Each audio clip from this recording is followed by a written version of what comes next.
Deus transforma realidades. Deus transforma realidades. Deus pega um pastor desprezado em um pastor de honra. Né, Giovanni? Deus pega um sujeito excomungado pela igreja, quase morto, lá na Alemanha no século XVI, para trazer luz a todos os povos. A dor dele foi a bênção para nós. Então veja, como que Deus é tão maravilhoso nesse sentido. Ele usa as circunstâncias, é aquela história, não era para ser assim. Aliás, nem o sofrimento que a gente tem por causa de pecado. Mas Deus usa o nosso sofrimento para alguma coisa boa lá na frente. É o processo. Ou vocês acham que Deus queria que o Jó perdesse tudo que ele perdeu para exaltar Jó? Primeiro que o Jó não precisava ser exaltado, porque ele já era exaltado. Mas teve uma interferência na história. Deus permitiu, usou o sofrimento de Jó para levá-lo a melhor caminho. E usou o medo dele também. Exatamente, Deus usa tudo.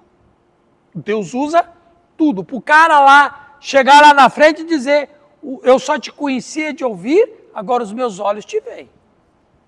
É um outro nível.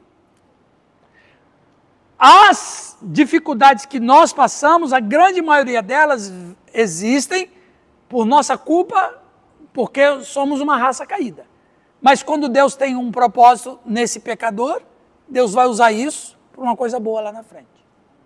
Agora, nem sempre, né, a causa do sofrimento é um pecado. Não. O sofrimento, ele é um... deixa eu explicar melhor, ou falar melhor. O sofrimento é sempre por causa do pecado. O pecado, e não dos pecados. É diferente. Uma coisa é o pecado e os pecados. O pecado é o princípio ativo. Por causa desse princípio ativo, o sofrimento está presente na história. Agora, os meus pecados me podem levar a sofrer dentro de um estado de sofrimento. Em outras palavras, os meus pecados podem me levar a um nível pior de sofrimento, porque o sofrimento já está aqui. Que é a lei da semeadura. Ok? Sim.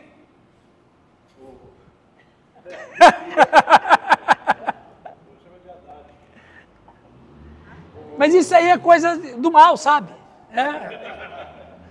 Agora, nós vendo sobre Jó no final, ele dizendo que ele falava de coisa que ele não entendia, de um Deus que ele não conhecia. Ele conhecia de ouvir, né? Às vezes para nós também isso pode... Claro. Porque coisas que você fazia lá atrás, o conhecimento que você no caso, obteve, você não mudou no caso. Claro. A ignorância, né? Então eu acredito que Jó também passou por isso, né? Claro. Nós fizemos coisa lá atrás que hoje Agora, é um absurdo. Ô Marcos, você tocou num assunto importante. Se Jó, que conhecia tão pouco a Deus, era fiel daquele jeito, imagina depois. Não é verdade, tia Lu? Se ele era fiel daquele jeito, conhecendo só um pouquinho, imagina depois. Dizem que Jó nasceu dia 30 de fevereiro, né? Meu Calixto, ele está querendo acabar com a aula. Galera. O dia que ele nasceu. 30 de fevereiro. Ok, viu, Calixto? Deixa que eu vou terminar a aula hoje. Você terminou a aula semana passada. Pode deixar que eu termino hoje. Deus usa um luterano para pregar para o presbiteriano. Não, é interessante, né? Conclusões finais de Romanos 11, 26. E assim todo Israel será salvo. Dificuldade em acreditar que Deus fará uma obra no Israel nacional não faz sentido, porque o Israel nacional, isso é, os descendentes de sangue de Abraão, estão na terra há 4.000 anos. E todos os judeus que viveram e morreram sem salvação durante os últimos 4.000 anos. Como é que pode ser? Todo Israel será salvo. Mas espera aí, se toda a nação vai ser salva, e aqueles que já morreram e foram condenados? Como é que fica? É um pensamento lógico. Quem foi, Nilton? Mas assim, Irã, profeticamente eu acredito que na segunda vinda de Cristo vai haver um grande reavivamento de Israel nessa vinda gloriosa. Olha, eu acredito, pelo que eu já estudei na escatologia, que na primeira metade do império do anticristo, as duas testemunhas, que eu acredito que é a igreja, vão estar pregando o evangelho e denunciando o anticristo. Porque a mensagem de Elias foi de quê? De denúncia. Então, Elias denunciou o pecado de Acabe. Ou seja, o ministério dele era esse. E eu acredito que na primeira metade do império do anticristo, a igreja que é representada pelas duas testemunhas, ela vai estar pregando o evangelho e ao mesmo tempo denunciando. E eu acredito que nesse tempo, o judeu que converter a Cristo, e eu acredito que vai ter, vou dizer, esse termo avivamento é um termo usado na interpretação. Eu não acredito em avivamento, não. Eu acredito que alguns judeus vão ser convencidos. Não a nação, de jeito nenhum. Eu não acredito que a nação de Israel, naqueles dias, vai se converter como um todo. Isso aí é fantasia. É desejo do coração de quem ama Israel. Eu amo Israel, mas eu não posso deixar a paixão passar por cima da lógica e da teologia. Só pode ser salvo quem aceitar Jesus Cristo.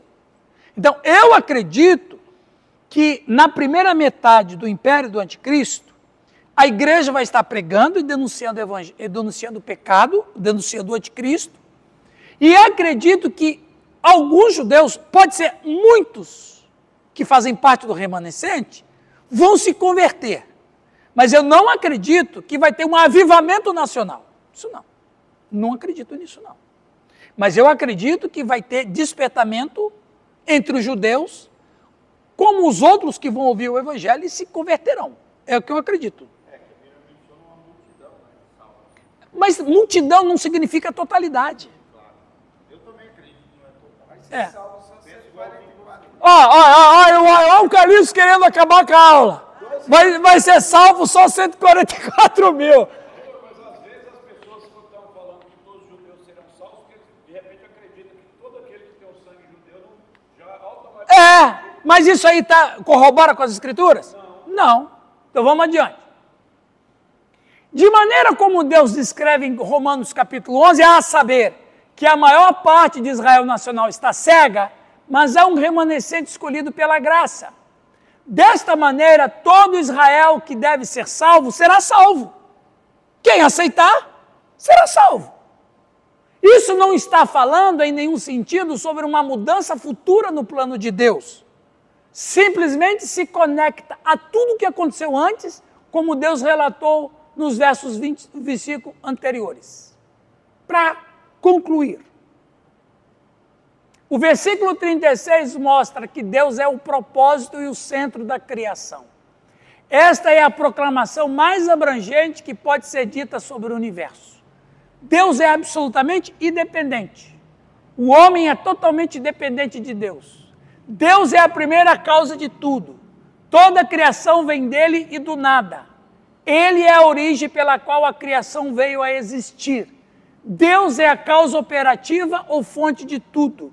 Ele é o poder sustentador da criação e o meio de sua existência. Amém, meus irmãos? Amém.